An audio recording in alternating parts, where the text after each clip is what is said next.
A paz de Jesus e o amor de Maria, amados irmãos e irmãs, hoje nós celebramos a festa da apresentação do Senhor.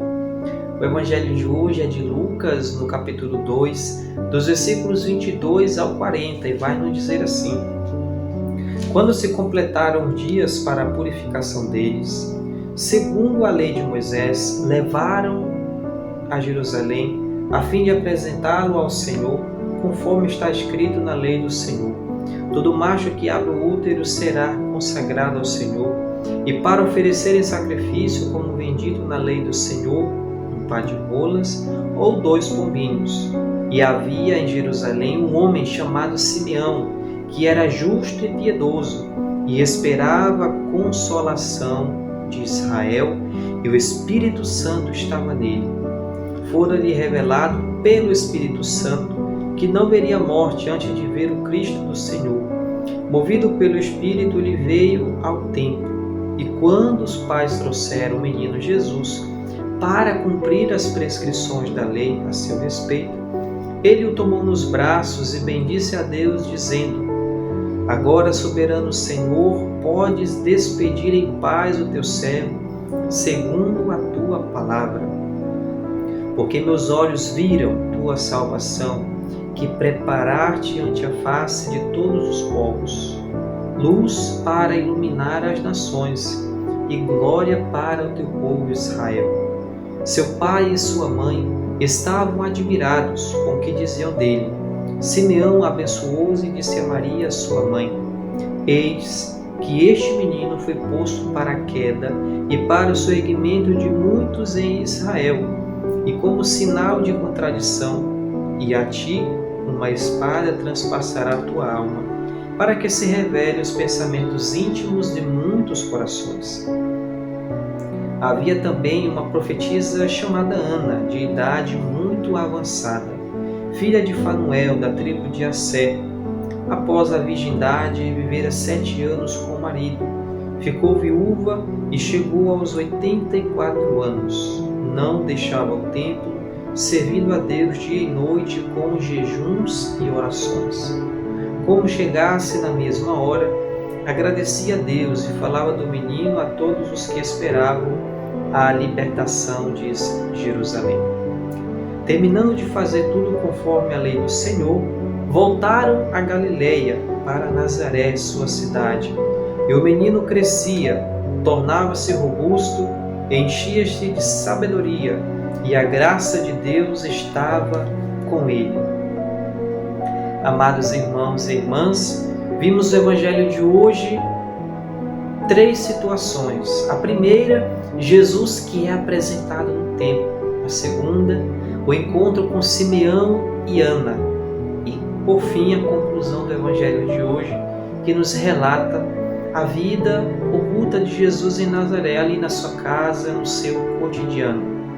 Mas para que possamos entender a mensagem daquilo que o evangelista quer passar para cada um de nós, iremos refletir em 3 momentos. A primeira, que Lucas irá nos narrar Jesus sendo apresentado no templo.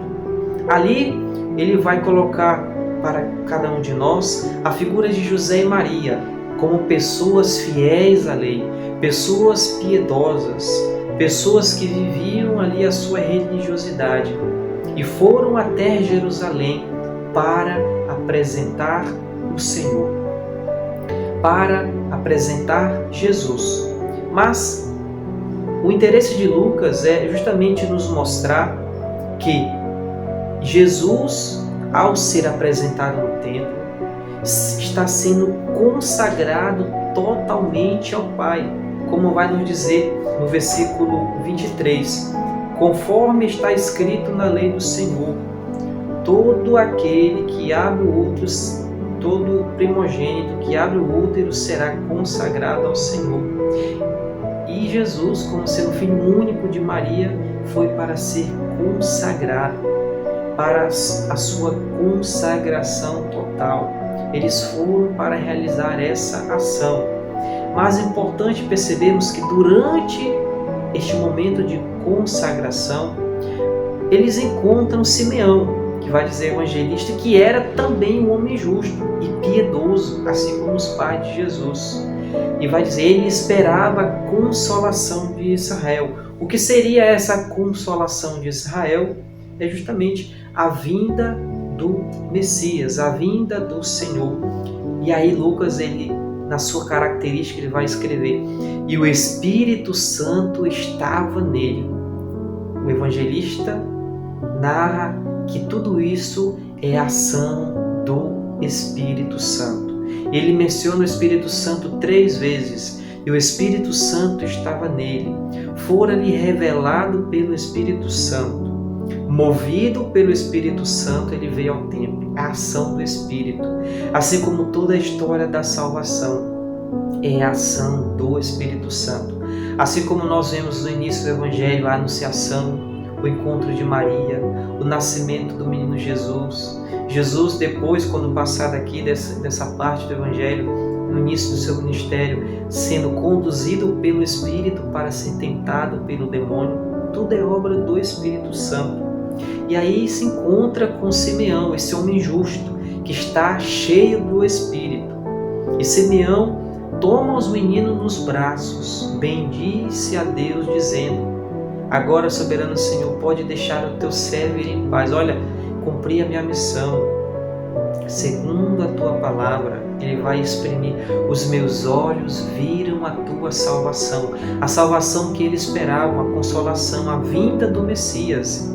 E ele encontrou, e ele viu e acreditou, que preparastes em face de todos os povos. Aqui ele exprime que a salvação que o Senhor nos trouxe é para todas as nações, a salvação universal. A salvação universal. E aí nos apresenta justamente Simeão como a figura desse protótipo, vamos dizer assim, dos profetas cristãos, que ao verem o Salvador, acreditem que ele de fato está presente no meio de nós. Simeão vai representar aquele Israel fiel, que atendia com fidelidade a vinda do Messias para a atuação do reino de Deus. Ele esperava confiante, porque o Espírito Santo lhe havia revelado que ele não veria a morte antes de ver o Cristo Senhor. Ali uma religiosidade sincera, uma religiosidade pura, sem segundas intenções, que quer realmente encontrar o Senhor. E Simeão representa isso, essa religiosidade sincera, é esse encontro com o menino Deus que vinha ao nosso encontro. E ele reconhece o Cristo, e ele anuncia o Cristo, uma luz para iluminar as nações. Ele veio para nos iluminar, para nos guiar, para nos dar a salvação. Jesus veio para nos salvar. Assim também, outra parte da narração do Evangelho nos conta sobre a profecia de Simeão, sobre o destino de sofrimento do Messias. O evangelista vai dizer que, as palavras de Simeão, eis que este menino foi posto para a queda e para o soerguimento de muitos em Israel, como sinal de contradição. Por que sinal de contradição? Porque será perseguido pelo seu povo.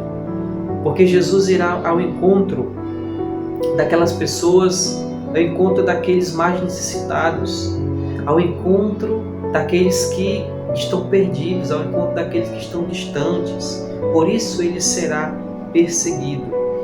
Por isso ele será hostilizado, porque ele será a luz no mundo. Será a luz do mundo. E Simeão, ele vai exprimir isso, um sinal de contradição. E também coloca Maria associada à dor do filho. E uma espada transpassará a tua alma. A figura de Maria representa a igreja, que também irá sentir a dor da perseguição, a dor de ser rejeitado, a dor de ser humilhado.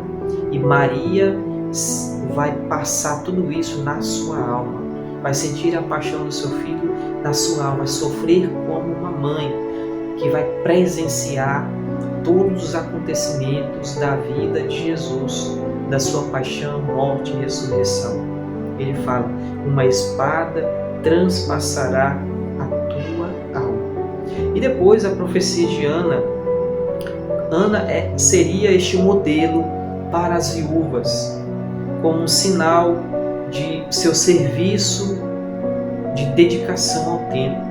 Ana, que estava viúva desde muito tempo e vivia ali no templo, servindo a Deus dia e noite, ao ver o menino, agradecia a Deus e falava do menino que esperavam a libertação de Jerusalém. Ela acreditou e por isso ela proclamava ali que o menino estava presente, que o rei estava ali, o nosso Senhor estava ali. Por isso, é importante nós percebermos a dinâmica do Evangelho, reconhecer e anunciar o Cristo. Essa é a dinâmica, reconhecer e anunciar o Cristo. Simeão reconheceu por obra do Espírito e anunciava Cristo. A profetisa Ana reconheceu e anunciava o Cristo. Falava do menino a todos que esperavam a libertação de Israel. Falava do menino a todos que esperavam a libertação de Israel. Libertação ali do poder dos romanos, libertação daquela situação de opressão. Na verdade, as pessoas já não tinham liberdade para viver, eram castigadas, enfim. Era uma vida muito difícil, muito triste. E eles esperavam essa libertação. E Jesus veio trazer a salvação, não somente do corpo, mas a salvação da alma, a salvação do Espírito. E o Evangelho conclui que eles voltaram para a Galileia. E o menino crescia, enchia-se de sabedoria e a graça de Deus estava nele. Ali Jesus continuou a sua vida como uma família normal, como uma criança normal, mas ele crescia em sabedoria, e crescia, enchia-se de sabedoria e a graça de Deus estava com ele. Para não dizer, olha, a vida de Jesus foi uma vida normal, enquanto criança, uma vida de uma família comum, ali na sua cidade, na Galileia, em Nazaré. Ele crescia na sabedoria, porque o Espírito Santo estava com ele. Por isso vamos pedir a ação do Espírito Santo, para que possa nos capacitar, para que possamos ser como Simeão, ter intimidade com o Espírito. O Espírito Santo, vai dizer o evangelista, estava com Simeão. O Espírito Santo revelou que ele não veria morte antes de ver o menino e estava movido pelo Espírito.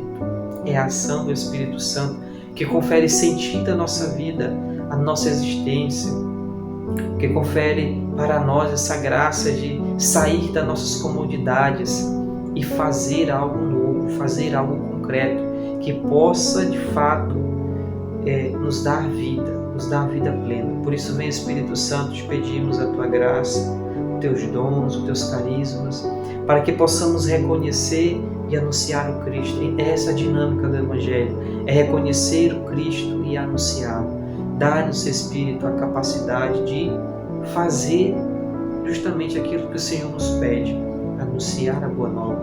Pedimos também a intercessão de nossa Mãe, para que ela nos ensine a ser cristãos verdadeiros e assim possamos ser verdadeiros discípulos e missionários de Cristo. Ave Maria, cheia de graça, o Senhor é convosco.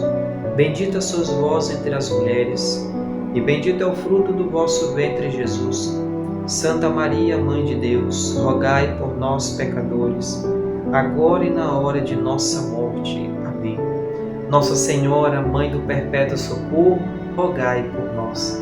Que o Senhor Jesus nos abençoe hoje e sempre, uma santa e abençoada semana.